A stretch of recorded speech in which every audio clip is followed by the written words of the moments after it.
And welcome in to the Strike Zone on 104.5 The Zone and Zone TV. No matter where you are in the country, in the world, we'll say universe just because we don't know what's outside the planet anyway.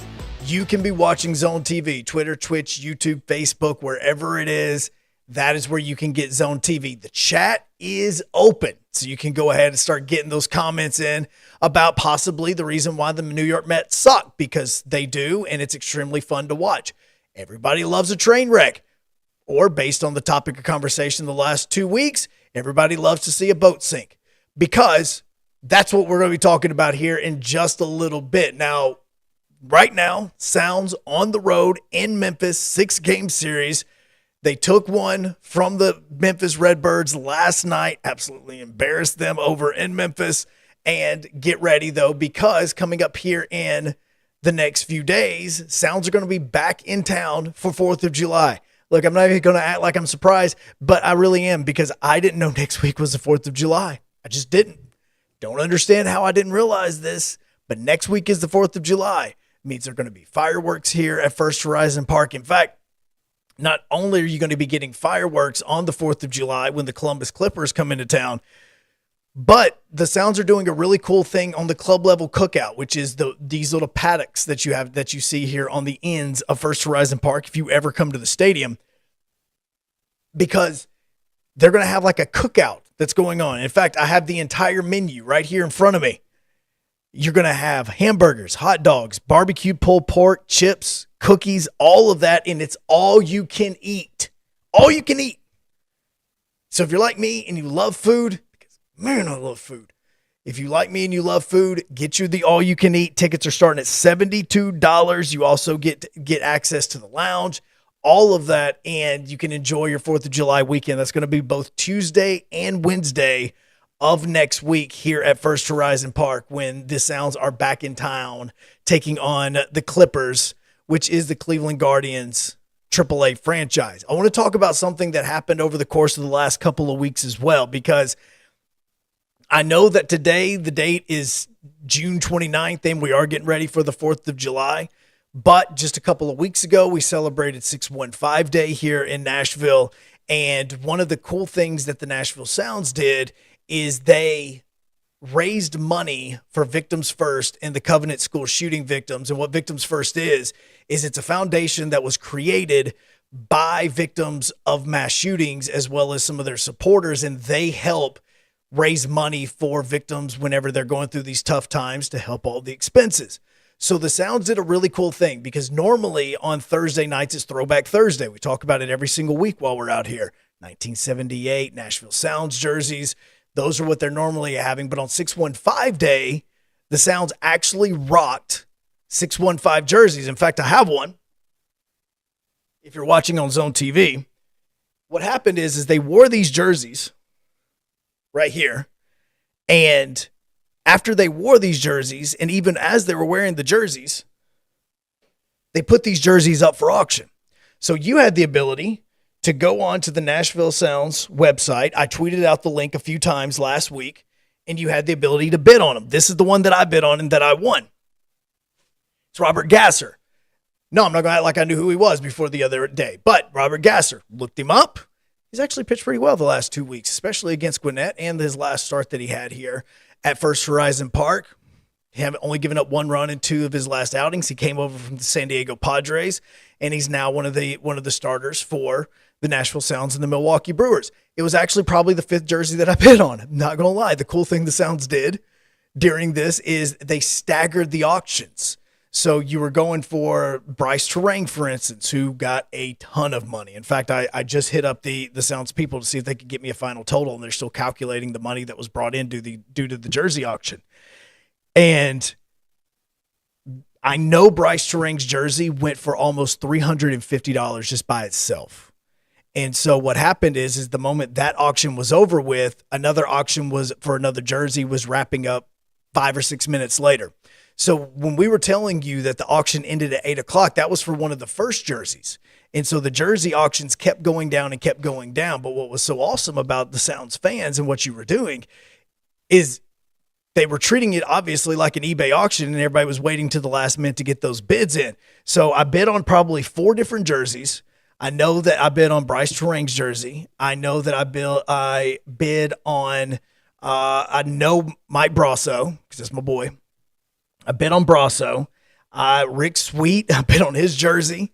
And then Gasser was the one that I eventually did win and that I was able to get. So what was cool about it is the Sounds are doing that is if you did win the auction, you have 2 options. They can either mail you the jersey, which does come with a certificate of authenticity, or you can do like what I did here tonight. And I just stopped by the pro shop as I was walking in and grabbed my jersey, and they've got them sitting over there and waiting for you if that's what the option is you choose. So that's what this does. We don't have a final number yet, but we know that thousands of dollars was raised to help the victims first and help the Covenant school shooting victims, which if you didn't see when I was showing these jerseys or when they wore them on 615, they also have this really cool pouch on the side that does say the Covenant Strong, and it has 615 down at the start and everything else. And it also has the name of all the victims from the Covenant school shooting. So this was really cool. And if you did participate in this, thank you so much for helping raise thousands and thousands of dollars. Again, the Sounds still don't have the final number just yet because of how much money has been raised.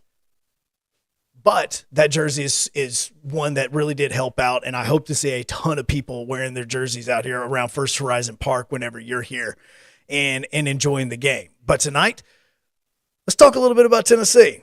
Yes, I realize college baseball season's over. LSU dominated everybody. They literally went through the most difficult field and came out and won and beat Florida handedly in Game 3 of the College World Series. But unfortunately for a lot of Tennessee people, LSU is still a topic of conversation, not because of Paul Skeens. Okay, look, you can't even hate the guy. The guy's just dominant. He really, really is. But because of potentially Chase Burns. And I think that is a topic that is something that has been talked about a little bit. But as we get going on the Strike Zone tonight, and you can get these conversations going, get into the chat, get those comments in, be reading them here in just a little bit,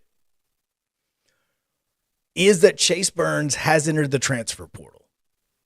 Now, look, players are going to enter the transfer portal. Heck, Tennessee's picked up 2 transfers just in the past 48 hours of players that have entered the transfer portal, a catcher from NC State and a pitcher from like Wichita State, which honestly the pitcher could replace Chase Burns.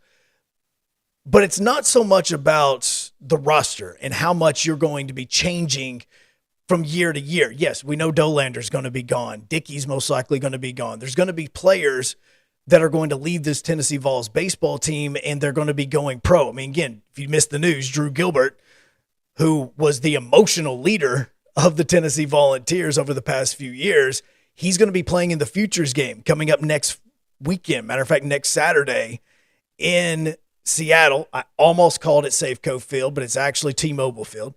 But he's going to be playing in that because he was considered one of the best minor league baseball players in the country. So be paying attention to that as that game is going to be going on, because the Futures game is really cool because there's also some Brewers that are going to be in that could potentially be playing here in Nashville here in the coming weeks. But I know that's where Chase Burns wants to be, and I understand that he wants to be a starter. Look, there's reasons why you enter a transfer portal, okay? A lot of players enter the transfer portal if they feel like they're getting a raw deal and they're not getting the playing time that they deserve. That happens a lot of times in football. You have a 5-star comes in. Everybody tells him he's the most amazing linebacker on the face of the earth. He's the most amazing quarterback on the face of the earth. He should be starting day one. And then he loses the job to somebody else. And he's sitting over on the sidelines and he's embarrassed because he's sitting in front of 100,000 people. And he thinks that the entire stadium is staring at him and about how big of a failure he is. Look, that's going to happen. Especially in 2023, those emotions are going to be there. And we shouldn't deny the emotions, because that's where we start talking a lot about mental health and the things that these players and these athletes go through when it comes to failure. Because if you're new to this whole sports thing, or if you're a parent that has a kid with you, I think he needs to hear this more. You're going to fail. Like, you're going to. There's not one single person in the history of mankind that has been perfect at sports. I can say that because I'm pretty sure Jesus Christ never actually played baseball, even though I do think he could hit a curve. Don't think he ever played a sport. So I can probably say with about 99.9% certainty, there's never been a person to ever play a professional sport that has been perfect through his entire career, all the way through the major leagues, all the way through the NBA, all the way through the NFL or the NHL, because the draft is going on down the street. Through all of that, you're going to fail. You're going to struggle. There's going to be a point in time where you're sitting on the edge of your bed and you're going to try to figure out what's going on in my life and if I'm going the right direction, or if this is the end of what I thought was going to be a lifelong adventure through the major leagues. That's happened. Hey, it happened to me. It did. Multiple times. Many times. Numerous times. Majority of the time, I was sitting there on the side of my bed and my arm and my shoulder are shaking, just like I'm doing right now on Zone TV, and I couldn't hold my hand, and it's looking like this. And this is not an exaggeration, by the way, if you're looking on Zone TV. This is how my hand would look sometimes. This is because I couldn't throw the baseball because my elbow was hurting so bad and my shoulder was hurting so bad. Was my career over? Like I asked myself that numerous times going through my entire playing career. I would sacrifice doing one exercise or another. I would sacrifice, throwing more than what I needed to. I would tell coaches, hey, look, man, I'm not trying to be the DB or sit over here and be a diva or, oh, you're the biggest name on the team and you don't want to do this. No, I wasn't trying to do that. I was literally not wanting to pick up a baseball because if I threw it more than 2 or 3 times, I wouldn't be able to hold the bat because my hand would be shaking because my elbow and my shoulder hurt that much. I've had these conversations with myself. I've had these thoughts with myself. I understand what it's like to be told, hey, look, I know you're wanting to be playing in this position on the field, but you're needed somewhere else. Or maybe it would be better for you to do something else. Getting asked to change a position, and again, I'm talking to not just the adults, okay? Because a lot of times there's a 13-year-old, there's a 14-year-old, there's a 12-year-old that wants to do something and they're being asked to do something else. And they start to get angry and they're starting to think that this is never going to work for them and there's never going to be a place for them somewhere else, okay? Sometimes what you want is not what's best for you, and it's not what's best for the team. Because even though baseball is a very, very individual sport, when you're batting, you control the fate. When you're pitching, you control where the ball goes. It's a team sport, but it's also very individual. The problem with it is just like with a lot of things in life, what you're seeing, what you're thinking, and what you're feeling may not be what's really happening. And first off, it's okay to be like that. Like don't think that. And again, I'm wanting and I'm hoping that there are parents right now that are sitting here and they're like, hey, come over, listen to this, because this is stuff that we've been trying to tell you.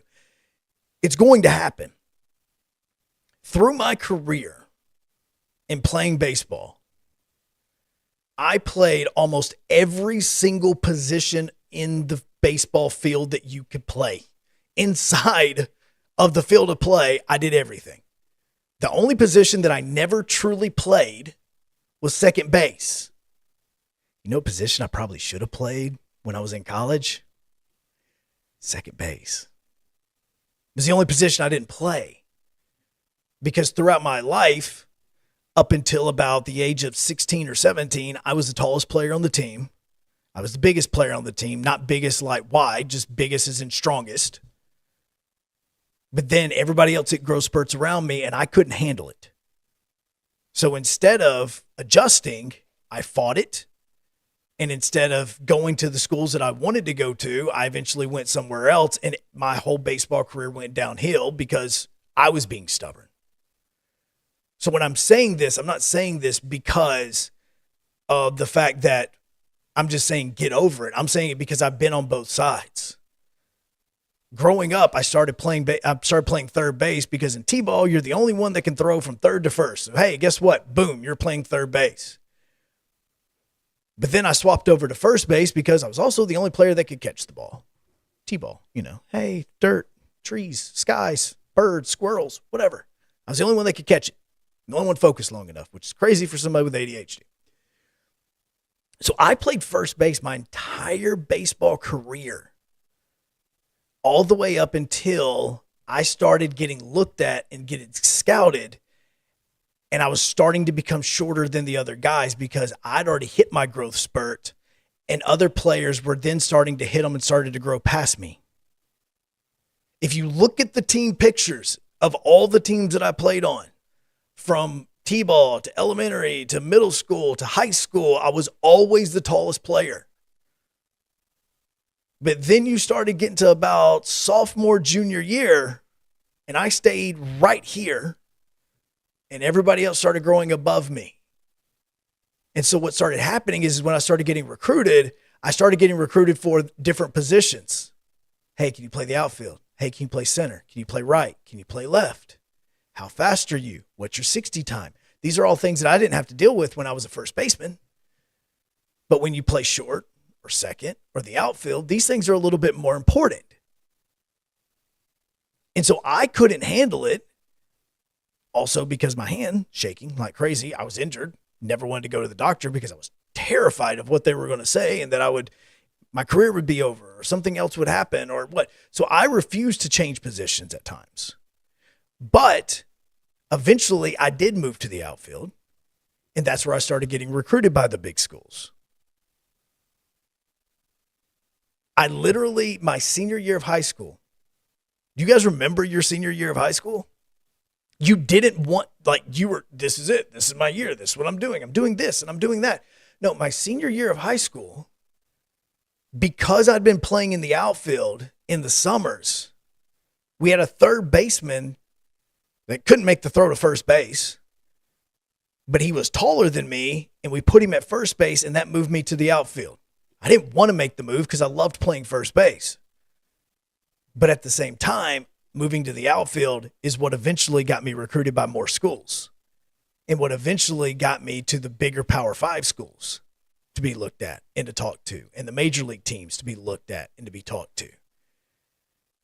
Even though I didn't want to do it, the move benefited me. Chase Burns was in that exact same situation in Knoxville. It's okay that you want to be a starter. But moving to the bullpen did so much good for not just you, but also for the University of Tennessee. Because you added a dynamic that Tennessee didn't have at the front part of the season. You added a dynamic that separated you in big games, like against Vanderbilt when you had to pitch 5 different innings because you kept going into extra innings and you were holding Vanderbilt to no runs. Like when you had to go up against Clemson in the first round, in the first game of the regionals, and you had to pitch 60 to 70 pitches while Clemson was going through pitchers left and right. And you were still bringing it at 101 and 102 miles per hour. That was the benefit that you brought to the team. That was your role. Baseball's all about roles. We all have them, okay? Where I work now, in radio is all about roles. Everybody has a role in your job that you're doing right now, in your friends, in your circle, every single thing. There are roles. Everybody knows their roles. Or when they do learn their roles, everything just works better in harmony. The fear that I have with Chase Burns is that this is more an emotional decision than a logical decision. If you're mad at Tony Vitello for moving you to the bullpen, then okay, go to his office, sit down, and say, look, I didn't like this. I did it because it was the best for the team.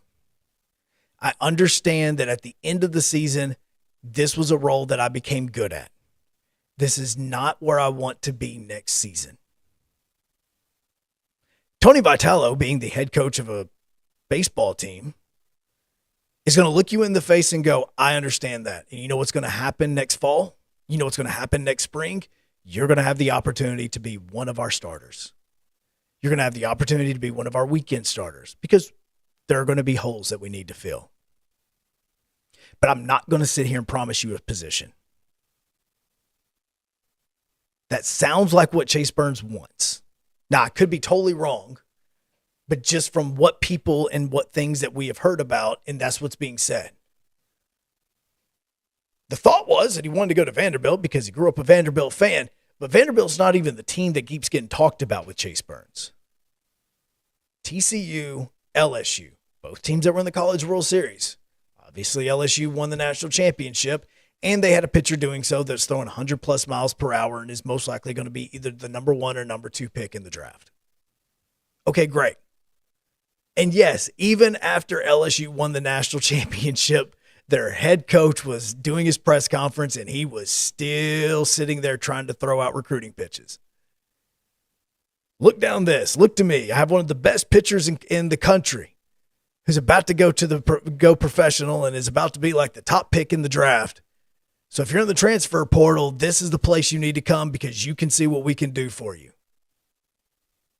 I get the sales pitch. And honestly, I can't act like I wouldn't have been enticed because I wanted to play for LSU when I was in the 90s and the 2000s. When I was looking at schools to go play at, I was looking at LSU. I wanted to go to Vanderbilt. I wanted to play at those schools because they were baseball.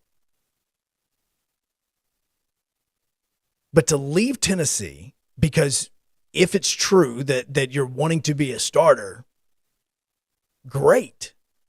But don't do it because you're angry.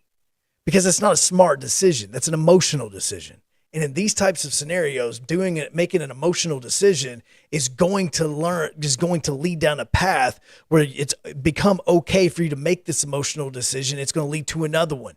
And it's going to be easier for you to leave here or leave there. It's not like Tennessee is a bad school. And I'm not sitting here trying to pitch somebody on the University of Tennessee and playing baseball at the University of Tennessee. I'm not. I'm also not going to act like here in the next couple of weeks that Tennessee's not going to have a pitcher most likely go in the top 10 in the draft as well. And they're not going to get players drafted. They're not going to be sending players to the major leagues because that happens. So for a pitcher or a player to want to go from, say, okay, a Wichita State, or if you want to go from a JUCO, or if you want to go to a group of 5 and you want to move to an SEC school, which is currently happening because of the transfer portal and these players that are wanting to improve their stocks, going to TCU or LSU is not going to improve your stock. Because right now, if you come back and you do become a starter, your stock is still going to be the same as it would be if you were at LSU or TCU. The question is about this, and this is the one thing that has not gotten asked about this, and I think only Chase Burns knows this, is the reason why he's transferring more about pitching coach. Does he not see eye to eye with the pitching coach? Because look, I don't care what a lot of people want to say in 2023. The coaching matters. I know a lot of people like to say, oh, well, you're going to the school because of the name on the front, not the name on the back. How many times have you heard that in your life? No. As a person that went to 2 different colleges that didn't have great coaches, trust me, you're going for the coaches. If my coaches are watching right now, yes, I know I was stubborn. I know that I didn't pay attention a lot, and I know that's a lot on me. Hey, there we go. Now we're on the same page. But still, I get that because, yes, it is about the coaching.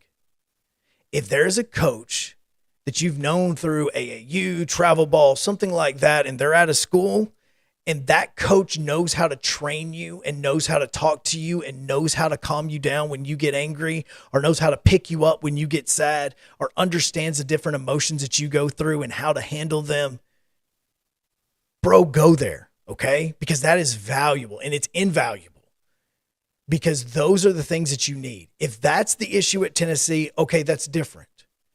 But don't do it because you got sent to the bullpen because guess what? As mad as you want to be about Tony Vitello sending you to the bullpen, it worked. You were a better pitcher the moment that you went to that bullpen. You were a better pitcher and you added value to yourself in the MLB draft whenever it is time for you to go and whenever you choose to enter that draft. Because now professional teams realize, wait, this guy isn't just a starter. If for some reason we need him in the bullpen, we can put him in the bullpen. If for some reason we value 102 miles per hour in the ninth inning when we're up by 2 runs and we need a save, we know that he can do that. You just added so much value to your draft stock that you're too busy being butthurt about the fact that it's an R or a C beside your pitching status and not an S. Going to TCU to be a starter is not going to make you a top 5 draft pick. Going and being a great teammate and not being this guy that literally all Tennessee has talked about for the past couple of days is the fact that, yeah, look, we've known he's been gone for a few weeks. Like, I don't know why people are acting surprised. We knew he was going to enter the transfer portal. Do you realize how much drama that causes and how much uneasiness and how many times that if somebody said something wrong to you, somebody else was wondering, all right, well, if that's it, is that the moment that he walks away and goes to the transfer portal? This sounds like an emotional decision. Don't let it be an emotional one. Now, I know he can't still come back if he chooses to, but now what happens if he comes back and he struggles again as a starter? If Vitello wants to put him back in the bullpen and he starts to be successful there, is he still going to be upset that he's back out in the pen, or is he going to be able to be a good teammate and he's going to be able to thrive from that, and he's going to go into the major league draft and say, look, I still know I need to learn things if I want to be a starter. I want to be a starter first. But if that doesn't work out, I know I can be good from the bullpen. Hey, I don't know if you know this or not, but just by paying attention to major league rosters, there's more available spots on a major league team in the bullpen than there is in the starting rotation. It's true. Think about that. There are a lot of players that wanted to be starters. A lot of pitchers do. Look, it's a whole different breed to be a starter. You're on an island, man. That brown circle in the middle of a baseball field is a terrifying place. And you've got to have huevos the size of watermelons to be able to stand on that mound by yourself and be able to control a baseball game. And I understand that. But you also need to understand that it's about 2 things in life. One is the ring. And the other one is figuring out the best path that can get you paid. Now, do you want to be a starting pitcher in single A and you want to be struggling? You want to have a 5.43 ERA and be in high A ball somewhere just trying to figure out what on earth is going wrong? Or do you want to look and go, all right, well, if the starting pitching isn't for me, and then you start coming out of the bullpen in the 7th, 8th, and 9th inning, and you start blowing guys away, and you start using that slider, and you start using your changeup, and you start using all these other good pitches that you have, the 2-seam and the 4-seam, and you start using those to your benefit to help teams get wins, guess what happens? You make more money. Don't make an emotional decision.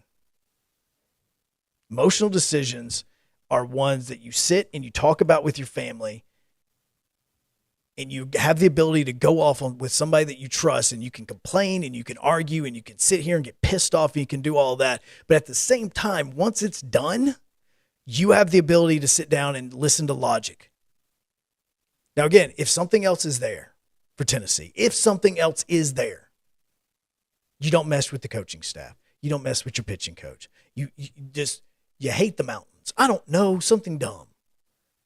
All right. You don't like the color orange anymore. I don't know. Whatever it is, if there's a real reason behind it, okay, cool. Peace out. Go do something. But if you make one dumb decision based on emotion, it's going to open the door for you to make worse decisions in the future, and it's going to be a lot easier. All right. Again, if you want to do it, do it. And I'm not telling you to come back to Tennessee or anything like that. I'm just saying I've been in these shoes and I've wanted to make these emotional decisions, and I probably have made 1 or 2. But it doesn't mean it's the right one. A lot of people make bad decisions. The New York Mets are basically just one big bad decision. I mean, they are. They literally cannot pick a player and it work out for them. Now, if you're a Braves fan, I think that's an amazing thing because you're probably sitting here laughing your tail off at the fact that the Mets continue to make dumb decisions and the Braves at the moment can't lose. I say at the moment because everything's about streaks. And right now, the Braves are on a massive one. Now, the Braves do have one of the top 10 payrolls in Major League Baseball, so let's not act like they are the Miami Marlins or the Pittsburgh Pirates or the Kansas City Royals, and they're not spending any money because they are. But the New York Mets is spending money on a totally different level. And I think of all the pitchers and all the players that they have signed, and probably if you look at their top 5 players payroll-wise, I don't know outside of maybe Max Scherzer that has been extremely reliable. Max Scherzer is their highest paid player. He's making $43 million this year. Justin Verlander making $43 million this year. Francisco Lindor making $34 million this year. And Sterling Marte making $20 million. And you have Brandon Nimmo, who is also making $18.5. The thing is, at the moment, I don't believe that I'm paying Francisco Lindor that amount of money to, let me see what this is, bat 224 through 80 games. 224. To only have 9 stolen bases. Pretty sure I'm not paying him for that. That's an issue. Now, Braves fans are just going to laugh because you can just go ahead and laugh at this.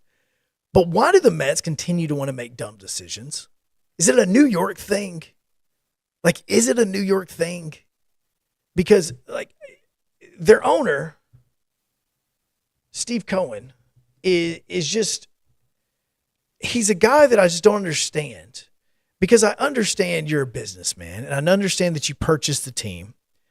But just because you're good at certain businesses, like Steve Cohen is a hedge fund manager, just because you're good at that does not mean that you're good at this. Kind of sounds like what I was just saying about Chase Burns. Just because you're good at something doesn't mean that it's the right avenue for you. Okay? Or just because you're decent at this doesn't mean you can't be better at something else. Because what Steve Cohen did is he said, you know what? I want to pay all the money because you know what I remember? Where's he from? Oh, look, I'm from Great Neck, New York. Don't know where Great Neck is.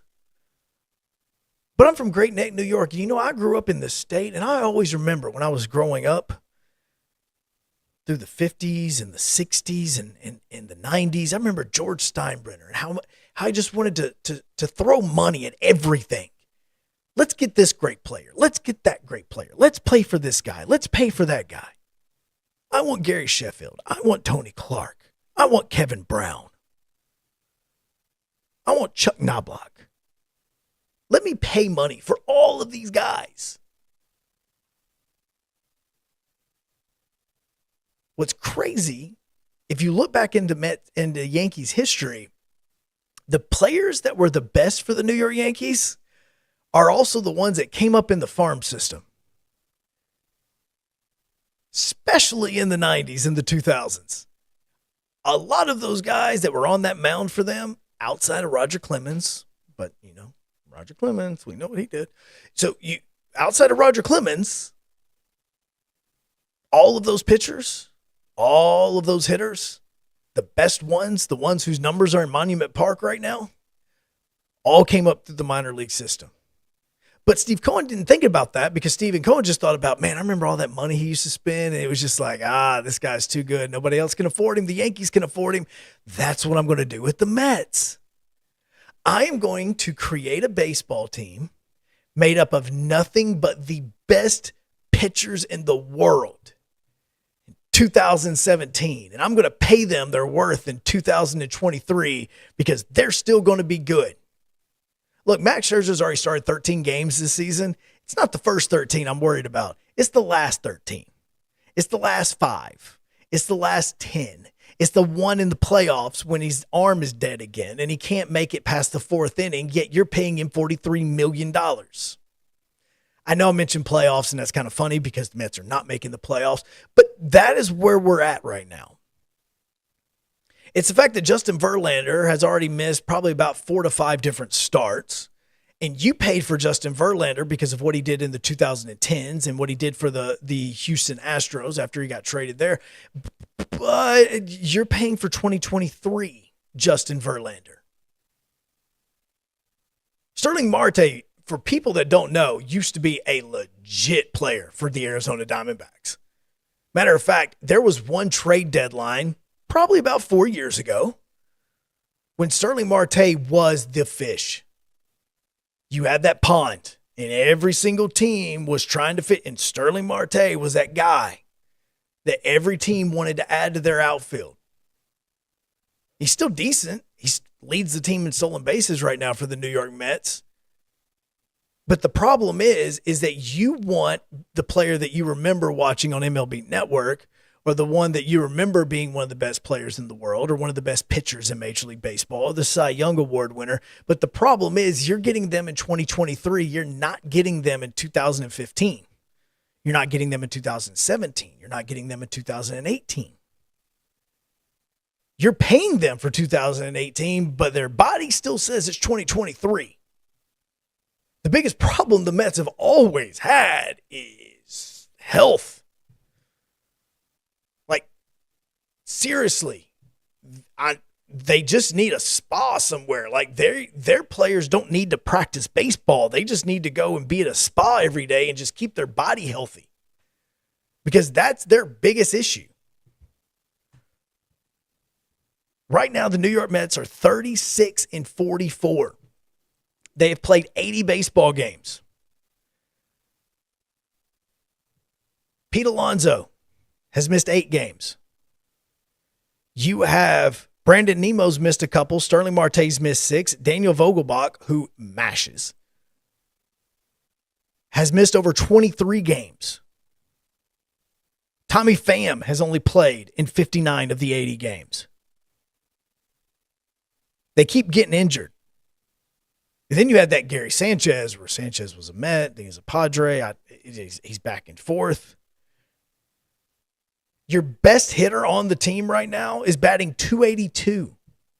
And that's Brandon Nemo. Now, here's what's great. Watch this. Let me look. Just pulling it up right now as we're sitting here talking.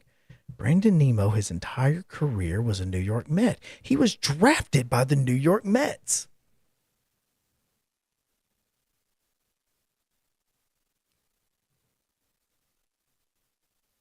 Paying for a pitcher. 1. Okay. Paying for 4 of them is not. Because you're paying Justin Verlander for what he did with the Astros 3 years ago and 5 years ago. You're paying Max Scherzer for what he did for the Nationals 5 years ago. You're paying Carlos Castro? Is that one? That's one of their starters as well. You're paying him for what he did with the Cleveland Indians long time ago. None of your pitchers you're paying now, except for the one you just signed from Japan. Your closer right now is almost 40 years old. Now, he's having a good season. But again, it's about health. Adam Ottavino. It's another one of those names that a lot of just baseball fans off on the surface goes, I don't know who that guy is. I can't remember who that guy is. It's because Adam Ottavino's best seasons were with the Colorado Rockies.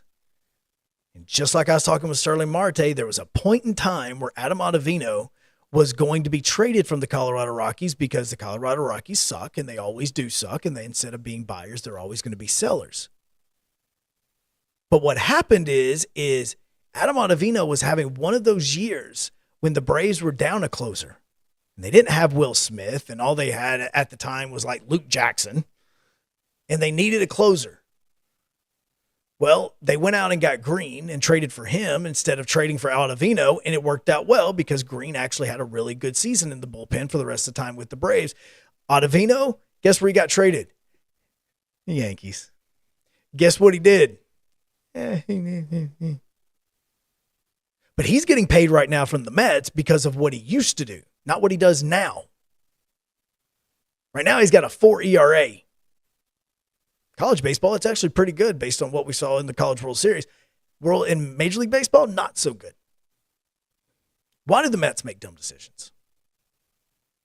They continue to pay for the wrong thing.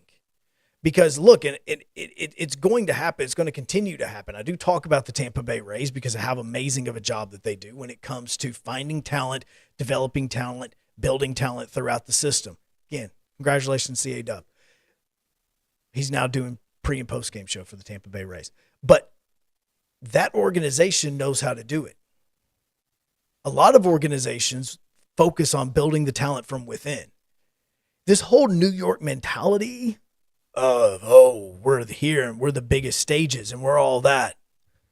Derek Jeter, Jorge Posada, Bernie Williams, Andy Pettitte, Mariano Rivera. Those are five, just right off the top of my head. Those are 5 players from those 90s teams. Every one of them came up through the system. Every single one of them.